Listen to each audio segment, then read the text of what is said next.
Welcome to another episode of the Ask Swenk Show. This is episode 40, and on today's episode, we're going to talk about 50 first dates, how do you build your net worth clients, and we're going to review an agency's proposal. I'm Jason Swenk, and I'm answering your questions. And this is Ask Swenk. Now, before we begin, I want to ask you a question. Are you constantly struggling with kind of trying to systemize your agency and really kind of scale it up and grow and wanting clear direction of where you want to go? If so, I need you to check out the agency playbook. 2 years ago, I created this program and I basically looked at all the successes we had at our agency, all the failures that we learned from, and documented everything. And I basically put it out into 12 systems where it will walk you through how to grow and how to scale your agency in precise detail that we use. And over the years, I've constantly been adding to it and updating it as I've been working with other clients and working with different things that we're doing as well, and just constantly making it better. And if you go to jasonswank.com/playbook, you can learn a lot more about it, but it's really giving a lot of agencies tremendous breakthroughs. You'll see a couple testimonials on the page from people like Joel and Krista that they just said this was the best investment and the biggest step in the right direction that they've ever taken. So if you want to know more about how to systemize and grow your agency, make sure you go to jasonswank.com/playbook. So the first question is from Tara. She says, I feel like every time we get a new client, we're on 50 first dates. How do I change this problem? Well, I know the feeling, right? And for those of you that haven't been on 50 first dates, it's kind of like you're constantly going over new things every time. And the biggest thing that you need to do, Tara, is systemize everything. And you have to work with your team. And your team has to be responsible for this as well. So you need to just start documenting everything and coming up with a system, a proven system that can onboard the client. What does that look like? What's all the documentation? Now, I know a lot of you, and maybe you're a lot like this, Tara, is you say everything we do is custom. Everything outside of your process, it is custom. So if you're designing a website or video training or something like that, yes, it's custom, but you're following a proven formula that's worked for you in the past. And the problem is people do not document their successes, or they don't document what they need to avoid. So come up with checklists for what you need to do. Come up with a flow chart of, saying if this, then this, so your team can follow and it won't feel like 50 first dates. You need to kind of productize your services internal. Now I'm saying internal, not external, right? There's a lot of people that try to productize their agency for their pricing, especially a lot of inbound agencies. And I cannot stand this. We are not a SaaS agency. And I cannot stand this. We are not a SaaS agency. And people don't want that because they're coming to you for something custom. So you got to make them feel like it's custom, even though you're following a proven formula. And a lot of times when you're following this proven formula, in the sales stage, as you're walking them through your process, you'll actually educate them. Hence, you actually have a higher time or a higher converting point for them because you've taken the time to educate them. So it helps you out in so many fronts. And that's how you can get rid of feeling like you've had 50 first dates. Let's go to the next question. So David asked, my biggest challenge is I've moved from Atlanta, I moved to Atlanta from New York, and I have to build up my network from the ground up. I've been able to do this in the past year. However, I still don't have enough relationships to bring on the net worth clients where I can build an agency. David. You do not need to build up a huge network in your local town in order to get these bigger clients. If I could guess, whenever I hear this type of statement, right, you're probably not putting out content to gather these new clients, and you're probably relying on referrals. That's probably it, right? You're probably trying to come to this new city, meet a lot of people, and then get a lot of referrals. Referrals aren't scalable, so stop depending on this. You need to come up with other channels in order to generate the clients you want. First, you need to identify who is your perfect prospect, or who is that perfect client, and then what does that perfect prospect look like? And come up with a couple different strategies. A couple strategies could be on outbound. Are you picking up the phone and calling anybody? Are you creating a top 100 list? I have an episode a couple episodes ago about how to set up your top 100 hit list and really making targeted calls. Are you trying direct mail? Not many people are doing direct mail anymore, and direct mail is starting to rise on the conversion rate. Are you creating anything of value and putting goodwill content out there, or rich media content? Are you doing a podcast or a video show? All right. Are you writing content that's unique and for a specific audience? All of these things you need to do. Yes, you need to build a network and you need to create strategic partners and all of that. But from that statement, you're relying on other people. And I hate relying on other people. I can control myself and I can control my actions. And that's what you need to do. You need to come up with a strategy in order to do the outbound and the inbound and how you can help. That's the biggest thing that you need to do. Stop relying on referrals and come up with a plan and go execute and see what works and what doesn't work. Cool? All right.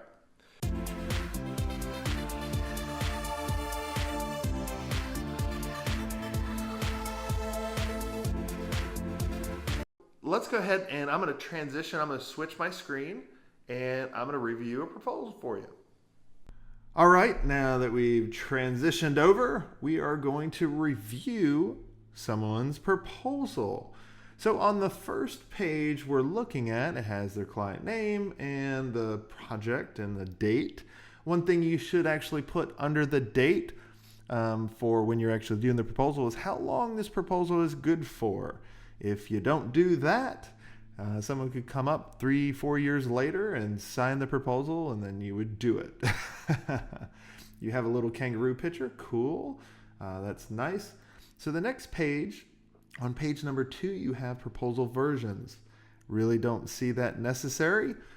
You can actually put that on the first one, but this is looking like a very technical proposal, so I would just get rid of that. I know you're trying to probably create this as almost like a scope document, so I'd probably get rid of that.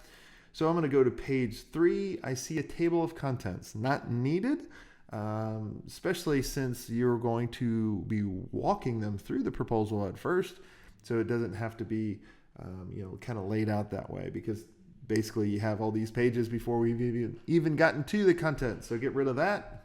So now I'm going to go to page 4. Very good. You're following my steps on the executive summary. It's not to summarize what's in the proposal, but to summarize what they want. So you have kind of a template here that I'm looking at to say, hey, give me a little introduction, go over a little bit about the brief, explain to them what you've researched, and engage in the meetings to discuss their goals and requirements, discuss their problem, the time frame. You might not want to put, and also, well, yes, you want to put in their budget, and then this is a quick solution. So very good. Total development time. Yes, I like that. And then list the key features. Perfect. You can do that as well. And then you have kind of critical factors to success. So you just need to make sure you add meat to this, because right now you just say critical factors to success, and it says fast, usability, user experience, modern, up-to-date design, highly scalable. Kind of talk about those a little bit. And especially as you're walking them through the proposal, just so they understand that. Because a lot of times, once you walk them through the proposal, they're going to remember maybe 20-30% of it. Then they're going to go back through it. So you need to just make sure that you can kind of go through that, okay? All right, so went a little quick.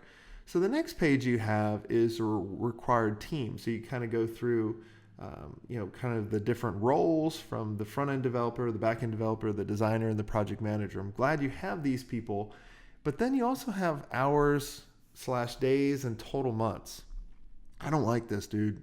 We need to get rid of this. I understand why people charge by the hour. It's because they probably charged by the project and probably got burned. So then they said, I'm going to charge by the hour. Or they just had a bad idea of how to scope stuff out, right? And so they were like, we're going to go to the hours. But what happens over time as you keep getting better and better, you're going to actually lose profit by charging by the hour. And people are going to look at you in a different way when you charge hourly, right? They're going to be like, well, can you really do it faster? Or I really don't believe it takes that much time. You need to start transitioning in order to sell on value rather than just trading time for money, which this proposal is kind of looking like right now. And plus, the team members, you need to put that almost toward the end, after you go through the pricing and after you go through about your company and that kind of stuff, okay? So put that at the end. All right, your approach, I like it. You go through your phases. Needs a lot more meat though, right? So you need to kind of talk about, that initial meeting. What are you going to be doing in the initial meeting? Proposal. So you basically have it kind of phase one, initiation, and then initial meeting, and then you have proposal, including initial cost, this document. Don't know what that means. And then you have phase two, definition, kickoff workshop, detailed and technical requirements, and then you have kind of a description. And I think the description starts going over the kickoff, what's in the kickoff and what's included. But you just need to add more meat to this, right? And you need to describe your process. Like, ours, we would say, in our strategy meeting, we're going to ask you very detailed questions, and we're going to be able to, kind of extract out what you, what do we say? Well, we all know this where, excuse me, I'm about to sneeze. The clients say, we'll know it when we see it. So you need to educate them and say, hey, we'll ask you the right questions in order to make sure we interpret what you want. Because a lot of clients, they'll know it when they see it, but that's why we need to extract out this information so we can get there a lot quicker. Okay? The next page you have listing out the deliverables for, I think, the different phases. So hopefully what I would do is if you had 4 phases, I would have deliverables in each. And I would also put, I see you kind of have a timeline. That's good. I wouldn't put hours, but like when you say 1 to 2 days, to organize this workshop, that's fine. But just be careful, because sometimes they'll be like, oh, you're only putting 1 or 2 days into the strategy, which is some of the most important things. You just may want to bump that out. And especially too, if you keep getting more and more clients, we always kind of bumped out the first strategy for 2 weeks. So it gave us a buffer that we can kind of control rather than really kind of put what it really took. Okay. And then you go into phase 3, the deliverable or the delivery, if I could actually say that. You go over kind of the statement of work, what techniques. Okay, that's okay.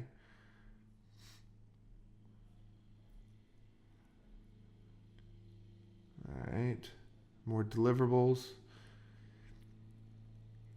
The more I look at it, I mean, you can go over the deliverables, but also define why they need these deliverables. What are they going to get? That's really, really important. I could tell you're very technical from this, and that's okay, but you got to kind of cross over, because non-technical people may not get it, and they may just be looking at this like, whoa.